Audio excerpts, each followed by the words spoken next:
Sir, Madiga Dandora Madiga ಮೀಸಲಾತಿ ಹೋರಾಟ ಸಮಿತಿ 1997ರಿಂದ ಏನು ಮಾದಿಗರಿಗೆ ಮೀಸಲಾತಿಯಲ್ಲಿ ಅನ್ಯಾಯ ಆಗಿದೆ ಅಂತ ಹೇಳಿ, ಈ ಅನ್ಯಾಯಕ್ಕೆ ನ್ಯಾಯ ಸಿಗಬೇಕಂತ ಹೇಳಿ ಏನು ಕರ್ನಾಟಕ ರಾಜ್ಯದಲ್ಲಿ ಮೊಟ್ಟ ಮೊದಲ ಬಾರಿಗೆ ಒಳ ಮೀಸಲಾತಿಯ ಕೂಗು ಹಬ್ಬಿಸಿ ಏನು ಒಂದು ಹೋರಾಟಕ್ಕೆ ಒಂದು ಕಿಚ್ಚು ಹಚ್ಚಿದಂತ ಮಾಪಣ್ಣ ಹದ್ದೂರ್ ನೇತೃತ್ವದ ಈ ಒಂದು ಹೋರಾಟದಲ್ಲಿ ಇವತ್ತೇನು ಮೊನ್ನೆ 24ನೇ ತಾರೀಕು ಏನು ಏಪ್ರಿಲ್ 24ನೇ ತಾರೀಕು ವಿಶೇಷ ಕ್ಯಾಬಿನೆಟ್ ಸಭೆಯಲ್ಲಿ ಏನು ರಾಜ್ಯ ಸರ್ಕಾರ ಏನು ಇವತ್ತು ಒಳ ಮೀಸಲಾತಿ ಹೋರಾಟಕ್ಕೆ ಸಂಬಂಧಿಸಿದಂತೆ ಒಂದು ಸೂಕ್ತವಾದ ತೀರ್ಮಾನ ಅಲ್ಲದಿದ್ರು, ನಾವು ಇದಕ್ಕೆ ತೃಪ್ತಿಕರ ಅಲ್ಲದಿದ್ರು, ಈ ಒಂದು ಹೋರಾಟಕ್ಕೆ ಏನು 30 ವರ್ಷಗಳಿಂದ ಮಾದಿಗ ದಂಡೋರ ಮತ್ತು ಇಡೀ ಮಾದಿಗ ಸಮಾಜ ಒತ್ತಾಸೆಯಾಗಿ ನಿಂತಂತ ಈ ಹೋರಾಟಕ್ಕೆ ಇವತ್ತೇನು ಒಂದು ಜಯ ಸಿಕ್ಕಿದೆ ಅಂತ ಹೇಳಿ ನಾವು ತಾತ್ವಿಕವಾಗಿ ಹೇಳಿಕ್ ಬಯಸ್ತೀವಿ. ಆದ್ರೆ ಇದರಲ್ಲಿ ಏನೋ ತಾಂತ್ರಿಕ ಲೋಪದೋಷಗಳು ಇದ್ದಾವೆ.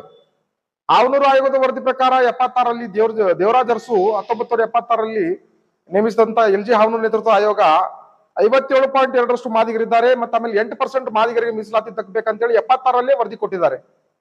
ಆ ವರದಿ ಇಟ್ಕೊಂಡು 97ರಲ್ಲಿ ಮಾದಿಗ ದಂಡ ಹೋರಾಟ ಸಮಿತಿ ಕರ್ನಾಟಕ ರಾಜ್ಯದಲ್ಲಿ ಒಂದು ಹೋರಾಟವನ್ನ ಪ್ರಾರಂಭ ಮಾಡಿದೆ. ಆ ಹೋರಾಟದ ನಂತರ ಸದಾಶಿವ ಆಯೋಗ 2005ರಲ್ಲಿ ಏನು ನೇಮಕ ಆಯಿತು, ಆ ಆಯೋಗ ಕೂಡ 2012ರಲ್ಲಿ DV ಸದಾನಂದ ಗೌಡರು ಮುಖ್ಯಮಂತ್ರಿ ಇದ್ದಂತ ಸಂದರ್ಭದಲ್ಲಿ ವರದಿಯನ್ನು ಸರ್ಕಾರಕ್ಕೆ ನೀಡಿದ್ದಾರೆ.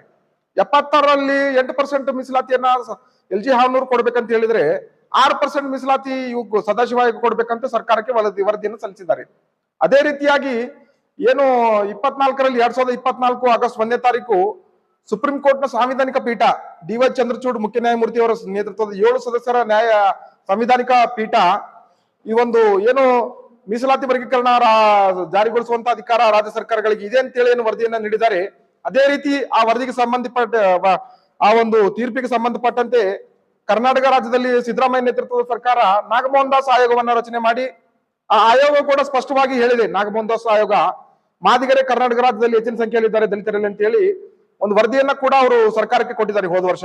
ಅದೇ ರೀತಿಯಾಗಿ ಇವತ್ತು ಏನು ಉದ್ದೇಶಪೂರ್ವಕವಾಗಿ ಕಾಲಹರಣ ಮಾಡುವಂತ ಕಾರಣದಿಂದ ಇವತ್ತು ಮೊನ್ನೆ ಮುಖ್ಯ ಕಾರ್ಯದರ್ಶಿ ಶಾಲಿನಿ ರಜನೀಶ್ ಅವರ ನೇತೃತ್ವದಲ್ಲಿ ಒಂದು ತಾಂತ್ರಿಕ ಸಮಿತಿಯನ್ನ ಏನು ರಚನೆ ಮಾಡಿದ್ರು ಒಂದು 15 ದಿವಸದ ಹಿಂದ್ಗಡೆ, ಆ ವರದಿ ಕೂಡ ಅವರು ಹೇಳಿದ್ದಾರೆ, ಕೊಟ್ಟಿದ್ದಾರೆ. ಅದೇ ರೀತಿ ಆ ವರದಿಯನ್ನು ಇಟ್ಕೊಂಡು ಇವತ್ತು ಮೊನ್ನೆ 24ನೇ ತಾರೀಕು ರಾಜ್ಯ ಸರ್ಕಾರ ಸಚಿವ ಸಂಪುಟ ಸಭೆಯಲ್ಲಿ ಈ ಒಂದು ತೀರ್ಮಾನವನ್ನು ತೆಗೆದುಕೊಂಡು 5.25 ಎ ವರ್ಗಕ್ಕೆ ಮತ್ತು ಬಲಗೈ ಸಮಾಜಕ್ಕೆ ಏನು 5.25 ಮತ್ತು ಅದೇ ರೀತಿಯಾಗಿ ಸಿದಲ್ಲಿ ಸ್ಪೃಶ್ಯ ಜಾತಿಗಳಿಗೆ ಏನು ಒಂದು ಮೀಸಲಾತಿಯನ್ನ 5:5 ಅನುಪಾತದಲ್ಲಿ ಏನು ಅವರು ಬೈಫರಿಕೇಟ್ ಮಾಡಿದ್ದಾರೆ. ಇದು ಈ ಒಂದು ಸಂಪೂರ್ಣವಾಗಿ 101 ಜಾತಿಗಳಿಗೆ ಯಾವುದೇ ರೀತಿಯಲ್ಲಿ ಅನ್ಯಾಯ ಆಗದ ರೀತಿಯಲ್ಲಿ ವರ್ಗೀಕರಣವನ್ನ ಜಾರಿ ಮಾಡ್ಬೇಕಂತೇಳಿ ಈ ವೇದಿಕೆಯ ಮೂಲಕ ರಾಜ್ಯ ಸರ್ಕಾರಕ್ಕೆ ಒತ್ತಾಯವನ್ನ ಮಾಡ್ತಾ ಇವೆ ಮಾದಿಗ ದಂಡೋರ ಮಾದಿಗ ಮೀಸಲಾತಿ ಮಾಪಣ್ಣ ಹದ್ದೂರ್ ಬಣದ ವತಿಯಿಂದ.